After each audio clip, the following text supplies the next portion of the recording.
Okay, Chelsea is starting to worry me now. I've just got to be honest. And I'm not saying that Chelsea are going to go win a treble or they're going to go win the league or they're going to go win the Champions League or they're definitely guaranteed a trophy. But you have to say hats off and fair play, don't you? To beat PSG in that manner, just done a treble, rattling them at the end, kicking off. Yeah, maybe I've been a bit harsh on Chelsea. Maybe I've not always been kind to what they've been doing process wise, project wise. I think some of it has been justifiable, but I've got to be honest, man. Yeah, a few more players, they could be serious. And by serious, I mean a serious threat. A threat for the title, a threat for trophies, a threat in Europe. They've just proven that they can go all the way in a competition where, let's be real, people have said they're the difficult part of the table or whatever it was draw that they avoided.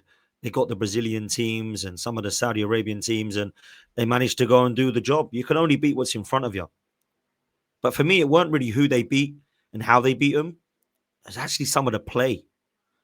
Maresca's a manager that I've not been convinced on 100%. I think last season they should have been in a title race getting to Christmas and then just falling off against teams like Everton, Fulham, Ipswich. I was thinking, right, Chelsea just don't have the squad and they ain't really got the team management and the in-game management and the subs and the team selection correct in Maresca's case. We played them and I thought they were absolutely dreadful. And at the time, Arsenal were dreadful as well. I wasn't impressed when we played them home or away. But I've been impressed with what I've seen in this Club World Cup. And it has only been a little bit.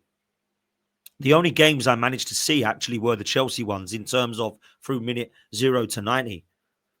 I've been impressed with Enzo. I can't lie. I've always knew he was a good player. It was obvious when they signed him in the World Cup. I didn't think it would take 3 years, but I think the previous managers have not used him properly because what he's doing now for Chelsea has been impressive. I've always been a fan of Caicedo, but I think he's showing now levels to what he was at Brighton. João Pedro is a very good signing. He's had a very good Club World Cup, and I'm a fan of Liam Delap. I don't know much about Jamie Gittins, if I'm honest with you, and I still don't really know enough about the likes of Leslie Ogachokwo and Andre Santos and some of the other youngsters that are coming through like Esteval, etc. But it can only be a good thing when there's youngsters to back up your first 11. And I think I have to give a lot of praise to Cole Palmer and that signing.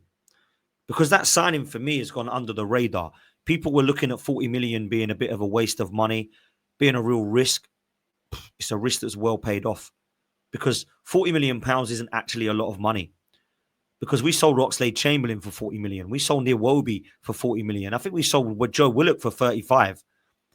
To pay 40 million for Cole Palmer, it's unbelievable. And looking at Manchester City's academy players now, Lavia, Cole Palmer, Morgan Rogers, Liam Delap, Pedro Porro, even some of the ones that are now squad players at clubs, you're looking at them thinking they're good squad players. But Chelsea have done really well in this Club World Cup. And it's given them the confidence off the back of winning the Conference League to now win the Club World Cup. And people laugh at me when they say, oh, Dan just wants a Carabao Cup. It's not because it's a prestigious trophy. It's not because it's the one everybody wants. It's not because it's the one that I dream of winning every year. There's 2 or 3 reasons why I like the League Cup. One, it's got history and it's what I grew up winning. The reason I like the League Cup is because it allows winning mentality to be formed in your squad early January, February, March, going into winning again in May. And you can look at that in a similar scenario to the Conference League. It's not a competition I want to be in. It's not a competition that I want to win. So I don't really want to be in it. But if I'm in it, I want to win it. And that's what West Ham and Chelsea both did. And what that's then done is it's installed winning mentality within that group of players. So Chelsea now know what it's like to win. And it makes even more evidence and sense to suggest that when you win in March, you might then go and win again in May. Because what Chelsea have done is win in the end of May, the Conference League, and at the end of July, they've just gone and won the Club World Cup. So I can't sit here and get too,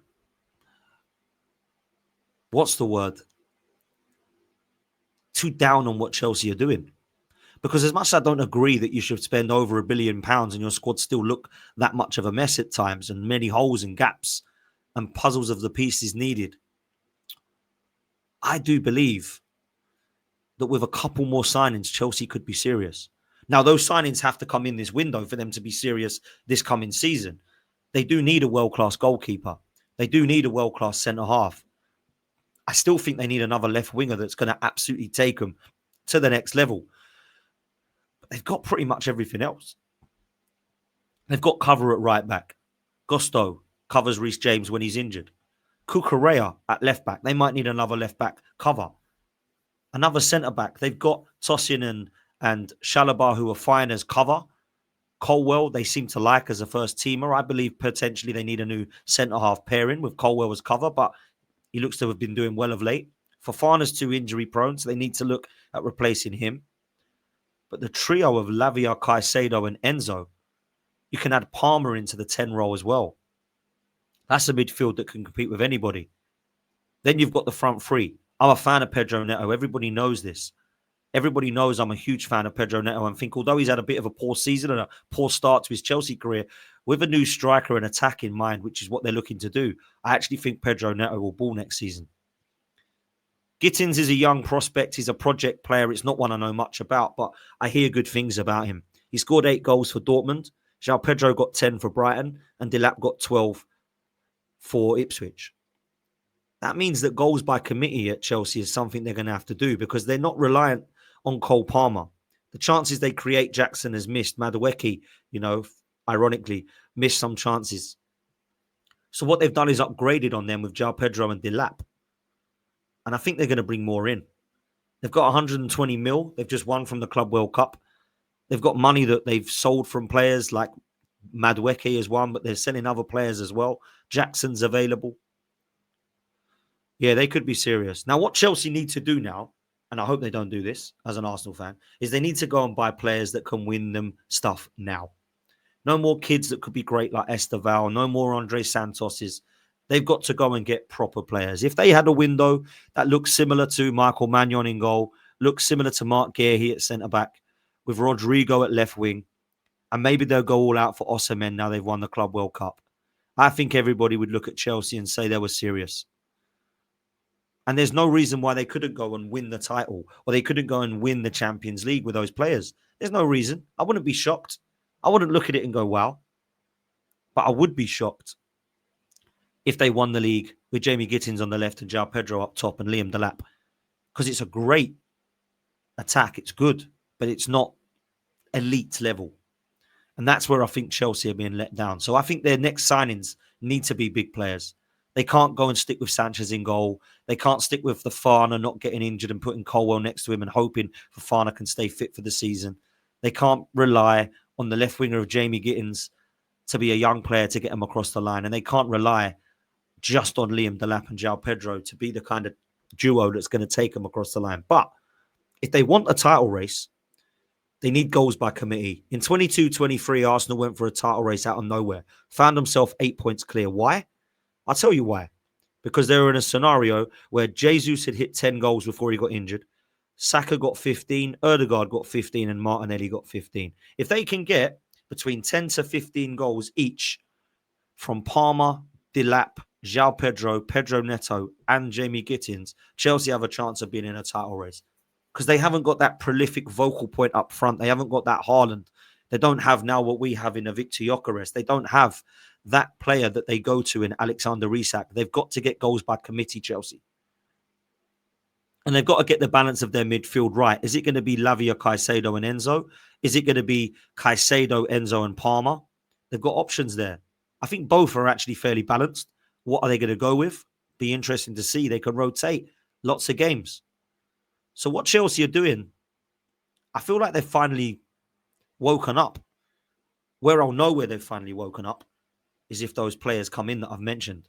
Now, Maresca deserves a lot of praise too with how he's actually playing, because I've got to be honest, I wasn't really a fan of it. I don't think the football was outstanding at times, but their chance creation was always there. Nicholas Jackson was missing chances, had no end product in a couple of other players. Pedro Neto, I mentioned, had a bit of a bad year. Madueke, likewise, was not the end product that Chelsea needed. But I'll tell you this, if they can get the players in that can finish, Chelsea can do what's expected, and that, for them, should be to win a trophy and go for a title. That's the bare minimum. I think of a club the standard of Arsenal, Chelsea, Man City, Liverpool, it should be to win a trophy and to compete at the very top. And I'm talking about going into the deep stages of competitions domestically, winning domestic trophies, looking at being the best in Europe in the Champions League, of getting to those semi-final stages or final stages, winning those competitions, having a title race that goes down to the wire. That's the bare minimum expectation for Arsenal and Chelsea, and should be. Arsenal and Chelsea are huge. I'm not going to debate that London has been blue for the best part of 2 decades, because Arsenal have not been at their level in terms of what they've won. I still think Arsenal are a bigger club when you go back in history, because when you look at the criteria of how a big club is seen, Arsenal do win on that, right? But it ain't.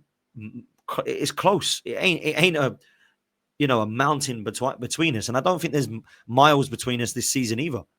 I think Chelsea could compete. If Newcastle get their window right, I expect them to compete. Manchester City, I expect them to compete. We're not looking at teams here going, we can't catch those two. There's no way we're catching Liverpool. I think Liverpool can be caught. I think Manchester City might not be unbelievable like they have been in the last 5 years. I think Arsenal looking like they could be close with the signing of Gyökeres and a few others. It's going to be a good title race, people. And I expect Chelsea to be competitive. So I had to do a video about it. Sometimes you got to hold your hands up and be fair. And it worries me, because I thought Chelsea were going to be a long way away from competing. And it don't look like they are. Hit the like, people. Hit subscribe. We're on the way to 50K. Let's do this. And I will see you on the next one. We're out.